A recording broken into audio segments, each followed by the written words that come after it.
everybody, welcome back to episode Rewind, where we talk about the Blacklist.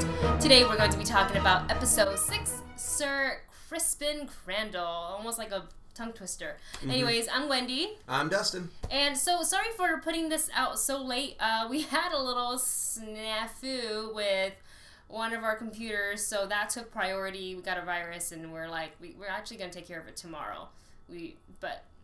It's a stabilized situation now, hopefully. So well, fingers crossed. In case this is your first time watching us, we are going to kind of give our overall impressions of today's episode, the good and the bad, and our predictions for next week. So, what were your overall impressions of this episode? Well, at first I thought it was going to be kind of a filler episode. Yeah. Because I really didn't like where they were going with this one until, you kind of get to the end and you kind of figure out why is this person that they're going for important. And I kind of got lost in this one a little bit. A little bit, right? Yeah, I have to say I feel kind of the same way. I mean, the Blacklist, every episode is very smart, even if it's just like a progressive kind of a progressional episode. And this one, I see in the trailer and in the teasers, they made it feel like it's a race against time. Who's going to get to this person first to exonerate Liz? Because you have the FBI, the Cabal, and Team Red after this one person. And that's what they made it so exciting in the trailer. So when I watched it, I was kind of like, so who is this guy in the wheelchair and why is he maybe on an airplane? And they focused on that. They focused on this guy, the fact that he's in a wheelchair, that he's super smart. We're going to save your brain. I wonder if we'll see him again. That's possible. Then it was like he didn't matter. I guess that's kind of like one of the negatives. But yeah, overall, I mean, I didn't hate the episode. I still liked it. There were still a lot of really good moments, but I feel like the storyline took a lot of detours in a sense. So let's go ahead and start with the positives. I have a couple of positives. Even though we didn't get to see him too much, Dembe is back, a part of the team. He had a really sweet moment with Liz in the beginning. And I kind of like that Liz is starting to really get used to being a part of Team Red. You know, so she's being more playful with... I mean, she's always like Dembe, but she's being a little bit more playful with Red. She's become more accepting to Red's mantics and his antics. Mantics. I really can't talk. I'm sorry, you guys. His characteristics. The way he does things. She doesn't question it as much anymore. And she, honestly, that is something that has always kind of bugged me about her character, is the fact that she has this tendency of being a little annoying. But she's now starting to go with the flow, know that he has a plan, trusts him. And I think Red is also letting her in on a lot more of what's going on, and she questions him a lot less. So it's now cool to see this flow of teamwork kind of happening with them, and this more, you're kind of getting, like you said, Team Red, go! And it's really cool to see that happen. I think that now she really sees that he is really trying his hardest to exonerate her, and she understands it. So she's saying, you know what, you're helping me so much to basically give me my life back. I don't really want to try to question you anymore, because every little step he's taken, whether it's the right way to do it or the wrong way to do it, it's still towards something for the greater good, which is to exonerate her. Yeah. Sorry. Oh no, go ahead. I was going to try to bring up another subject, probably like of Tom, because there's Red's storyline of Red and it's two very divided storylines in this episode. It's like Red's storyline and then Tom's side storyline. Let's talk about Tom. Tom is man with the plan, and I don't want to say he doesn't have a heart. He does. But you know he was going to do what he needed to do in order to get to Karakurt. And he said that to Cooper, and he said that, to Red even in the past. So it wasn't a surprise to me that he killed off Asher in the fight. Here's the thing that's a little bit of a question, though. Was he really sorry? Did he really have a little bit of remorse in there? Or did he plan pretty much from the beginning, I'm getting involved with this guy because I'm going to use him as bait to get me in the situation that I need, and I know I'm going to have to kill him. True, I'm sorry that I have to kill him, but I've planned it from day one that you're going to die. I think you're right. I think that he did plan it. I don't want to say, though, he didn't feel bad, because he did say, I'm sorry, before he shoved the knife in the guy's throat. Oh my God, that was so brutal. It was... He was just, it's like, what is it, that one moment, if you ever saw Saving Private Ryan, where that knife was slowly going into his chest, and you're just sitting there going, ooh. I do feel bad for that Asher guy, though. Like, you invite the guy to come into his life, and then... Asher. 2 episodes later. Bad judge of character. Yeah, so maybe... Sorry, man. Pick your friends better next time. Well, especially it's kind of like, hey, man, I know who you are. You're like the shady person who isn't who you say... You're not who you say you are, but I'm going to be friends with you. Like... Yeah, that should have been a red flag from the beginning. But you know what, Asher? Thank you. You served your purpose because now we have Kara. And now you're dead. And now you're dead. And that was another thing. It seems like parts of Tom's plan, if that was his plan, just worked out a little too perfectly. Kind of a thing. Like, he knew that he would be put into that situation, and that would automatically make him get a what is that called? An audience with character? I don't feel like it was too easy. I feel like it's still a gamble. But I think... You know, he planned it so carefully from the beginning that underground fighting usually, you know, when it's like, I really want to talk to this guy, he wins the fight, and I feel like people who run those type of activities underground is going to be like, all right, who's this guy? Have him come talk to me. I'm untouchable. Look at all these, you know, people I have sitting around me. I'm safe. But not when Tom King is the only person, because, and you love that, and I loved it too. That one scene. He was just like, so here's how I'm gonna get to you, Kara. I'm going to take out this guy and this guy, but not before this guy shoots this guy, and then I'm gonna get to you. Like, and then he does it. Exactly that. I'm like, bad guys, when are you gonna learn when, you know, someone's threatened to take you out in specific steps? Maybe you should avert. Or if you take one step back and point your guns at them now. But, you know, they're bad guys. We need bad guys to be stupid. Yeah, but I'm happy that they have Kara because now it's really gonna move the story further. Mm-hmm. I actually, in this episode, really liked Wrestler. Wrestler's coming around more. Yeah. He was I think, was it just last episode that you really start liking his character? Yeah.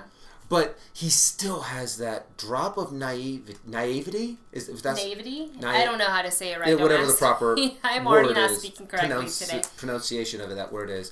To where he's like, well, we have protocols that are going to work. He still believes that we need to follow these steps, and I think slowly as the Cabal, more of the Cabal surfaces, because he's working so close. He has forced to work with the director now, that he's going to see protocol may not be the best way to go because the Cabal can manipulate those protocols. Yeah. With one phone call or like, you know, just make an airplane look fake. And I mean, yeah, what about that? So, Yay Wrestler, I really liked when he was looking for, they were trying to kidnap the female counterpart to the guy in the wheelchair that they were going to cryo. Oh, yeah. For the airplane arc. I love that he listened for that one stray bad guy that got away, and he went out and got him, and I was like, okay, superstar agent, give yourself a cookie. That's good job there. Wrestler, here's a cookie. Good job, Wrestler. Yeah, I thought it was great. You're right, that was a really good chase scene that they had, where it really showed how he was really paying attention to his surroundings. Yeah, and he's always been a good agent. There's never any doubt in my mind that he was a bad FBI agent. Like, he doesn't, especially now that he's not like hooked on oxycodone anymore. He's definitely more alert, and he's really shining as an agent. And I just think that this season is really, I said this before, we're gonna really see him grow. Yeah. A lot more. And then how about Reddington? This is my favorite, and I love Reddington stuff. Him manipulating the inspector for that one thing that they're building. And I was like, oh, are they building some sort of like office space, restaurant, what's happening? And he uses like the guy's lover or crush to be like, oh yeah, she's a terrible cook. She'll never get her own restaurant. But guess what? We're going to give it to you. Because the inspector wasn't going to clear their space. He was going to shut down the operation.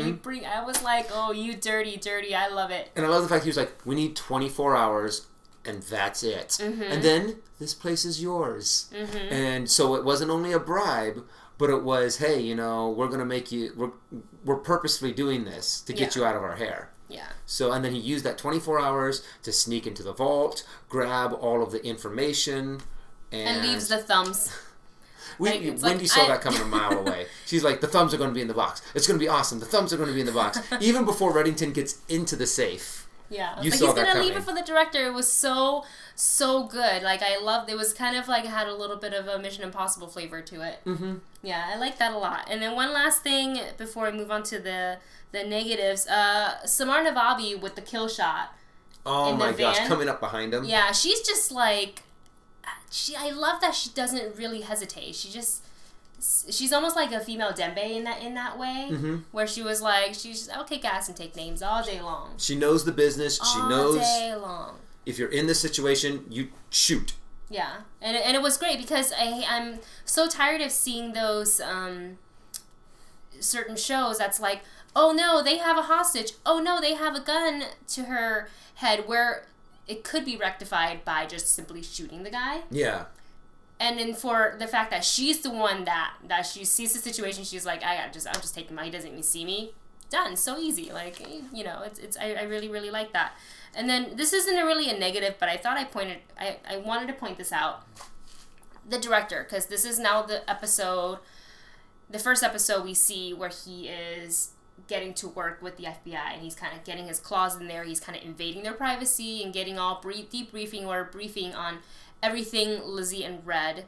And at one point he stood next to Navabi, and he like straight up checked her out. He undressed her with his eyes. It was so dirty. Like, he wasn't just like looking at her. He was like, I was like, oh, could you be more creepy? Like, not only you were a bad guy, but my God, you were creepy. But it adds another layer on why you don't like him. Yeah. But one thing that I did like is that you start seeing him shaken. When he's talking to Red, and Red's saying, I've got you by the balls, and he's still like, no, you're not going to do this. It's not going to happen. But you see his eyes. You can tell that he is scared shitless. But yet he's still standing his ground. And you're like, a part of me is kind of like, no, call him on his bluff. Call Red on his bluff, and I want to see you burn. Okay, so are you ready to move on to the negatives of this episode? I know you got some things to say, so why don't you some negatives. kick this I off? didn't like the whole Noah's Ark thing. Really? The whole idea, I mean, honestly, one, they didn't really make it very clear exactly. What was the whole brain surgery thing that they were doing? I didn't quite understand that, but then if it was like a Noah's Ark. Yeah, so guys, in the comments, if you know a little, I mean, I understood. Hang on one second. Okay. I understood the Noah's Ark thing where he was trying to pair the best male-female parts with like the greatest minds in the world.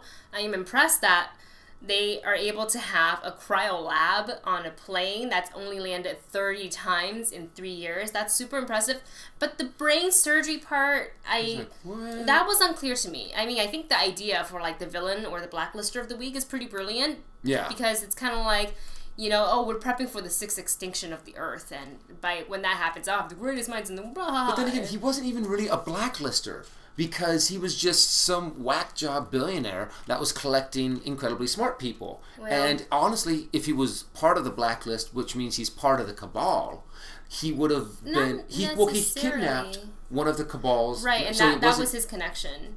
But I think the FBI, I mean, he's abducting people for not a good reason, so I think that's kind of what falls under the FBI jurisdiction. Yeah. A little bit. But yeah, it's just, it's a little unclear. And when they break into the ground vault, where it had all the cryogenics, and they bust into that one room that has that keypad, and they just take the end of the gun and go bam, and do-do-do-do. The door opens. The door opens, and you're like, easy. Last time I checked, you can't bust a door open simply by hitting the keypad. I mean, if that was the case, man, you can bust into so many places, but you know, it doesn't really. The real life application was not in place when that happened. And then you said another thing about the airplane. This was the rush to the airplane, the cryo lab. Yeah. When they were grounded for refuel, and Red obviously gets there just like steps before babyface killer, Mr. Solomon. And you said that. Okay, one, obviously Red had to get onto the plane and have another car, probably have a car outside of the plane. If babyface killer Solomon also had guys, why would he have all of his guys in the plane? I'm like, okay, probably like at least just a few people would go in there, and there'd be still more guys out there, and they would have done something to Red's car. Yeah, I mean I think they got away a little too easy, and the whole thing is that it's a trap. Yeah. So they needed to make it either more of a trap, I personally think, or make it so the whole, like, they left before they got there. Yeah, I mean, I was excited to see, like, the gunfight between, you know, Red and Solomon a little bit, like, inside the little plane cryo lab, but I agree. I think they made Red's getaway after them getting the thumbs a little bit too easy, besides the quick, you know, couple of bang bang here. Yeah. It was a little bit too easy when, you know, when the Cabal is so hot on their trail, when just last week they had this massive face-off between Team Solomon and Team Red. So it's... But I feel like maybe they had a lot to cover. They brought in a lot of people for this episode. Like, they had Tom and Cooper in this episode, Asher. And the lawyer. Like, and the lawyer, Marvin I can't remember his name right now. I think I have it written down somewhere. But anyways, yeah. Do you have any other negatives? No. The episode, I personally think was a good episode, but I think there's some parts that they just rushed too quickly, and other parts that they spent a little too much time on. They spent too much time on the whole idea of the Noah's Ark, that they didn't even quite explain very well, and having the guy in the doctor in the wheelchair. Yes, he was like, almost like an unnecessary character because they focused so much on him. And I think through him, they were trying to tell the story of, like, this arc that they were trying to create. But it's like a storyline that kind of fell flat for me, at least. I don't know if maybe you guys like it. But, yeah, it didn't lead anywhere unless that guy comes back in future episodes. Because we do see him being wheeled away, and sometimes the Blacklist show does that. Like, they'll bring him back, maybe heal over or something. I don't know.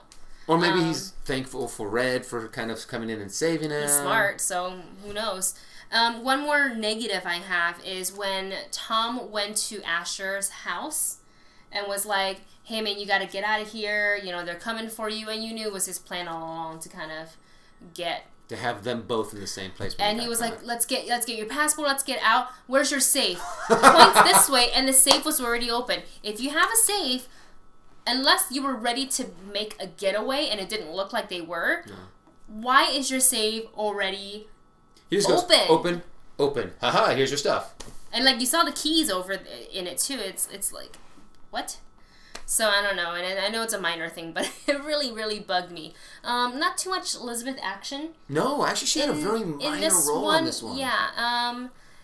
I would say it was Red that kind of took... the wheels on this episode, which I don't mind, but I really don't mind seeing her every now and again. You know, like, it's kind of the two of them, so I wish I saw a little bit more of her working with Red, not just Red running solo on this one, but besides that...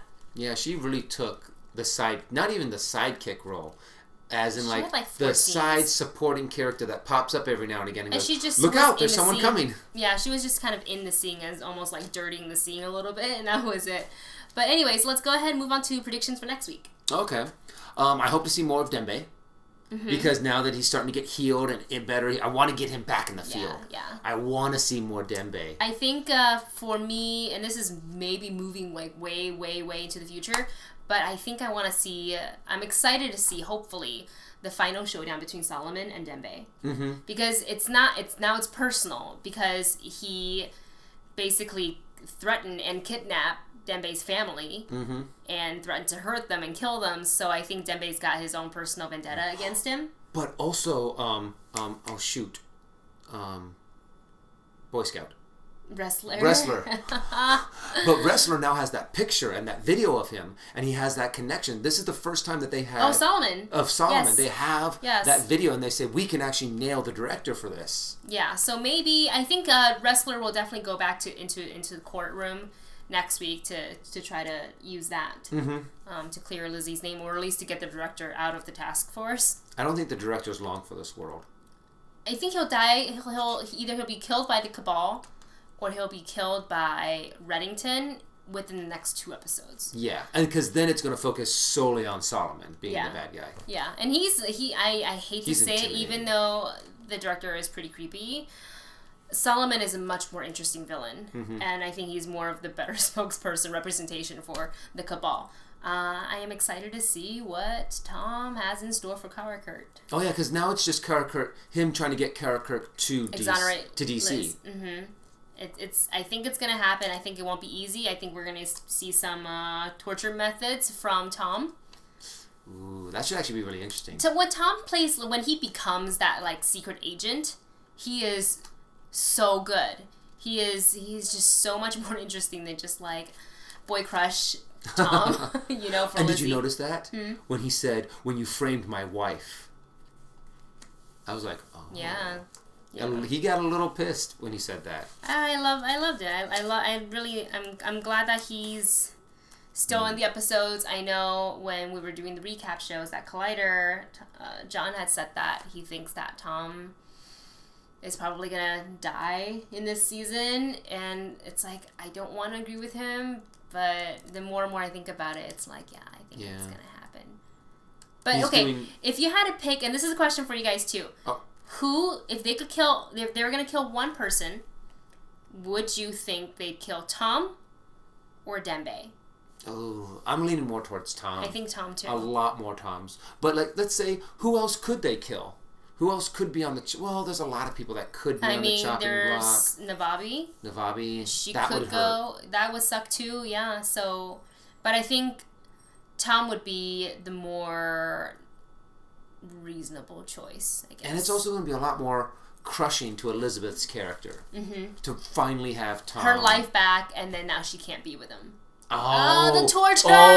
Oh, how terrible is that going to be? Then she's going to hate Red all over again.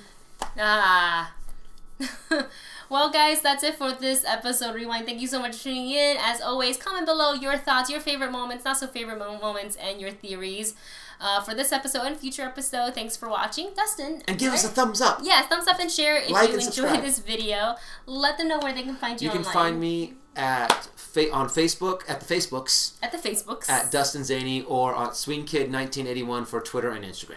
And you can find me just at Wendy Lee Zaney at Twitter and Instagram. Alright guys, we'll see you next week. Bye.